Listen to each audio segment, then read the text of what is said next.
2013 সালে শাপলা চত্বরে হেফাজতে ইসলামের সমাবেশ ঘিরে সংঘটিত গণহত্যা তদন্ত চেয়ে আন্তর্জাতিক অপরাধ ট্রাইব্যুনালের তদন্ত সংস্থায় শেখ হাসিনার বিরুদ্ধে তদন্তের আবেদন করা হয়েছে। মঙ্গলবার ট্রাইব্যুনালের আইনজীবী গাজী এম.এস. তামিম এই আবেদন করেন। এতে বলা হয়, তখনকার প্রধানমন্ত্রী শেখ হাসিনা, কয়েকজন মন্ত্রী, এমপি, পুলিশের প্রধান, র্যাবের প্রধান, ডিএমপি কমিশনার সহ 19 জনের যোগসাজশে এ গণহত্যা সংঘটিত হয়।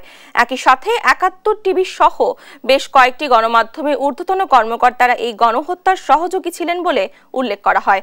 এছাড়া গণজাগরণ মঞ্চের অন্যতম সংগঠক ডক্টর ইমরান এইচ সরকারকেও অভিযুক্ত করা হয়েছে।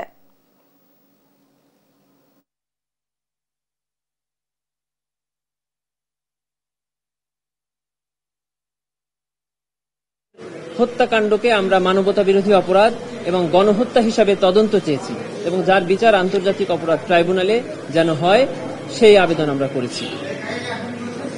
সেখানে আমরা 19 জন আসামি করেছি। তার মধ্যে প্রধান করেছি তৎকালীন প্রধানমন্ত্রী শেখ হাসিনা, তার মন্ত্রী পরিষদের কয়েকজন সদস্য, তৎকালীন পুলিশের আইজিপি, তৎকালীন র্যাবের মহাপরিচালক, তৎকালীন ডিএমপি কমিশনার সহ পুলিশের কয়েকজন ঊর্ধ্বতন কর্মকর্তা। এবং আপনারা জেনে থাকবেন, এই প্রথম আমি তৎকালীন মিডিয়া বন্ধ করে দিয়ে এই গণহত্যাটা করা হয়েছিল। এই জন্য মিডিয়ার কয়েকজন ব্যক্তিকে আমরা এখানে আসামি করেছি।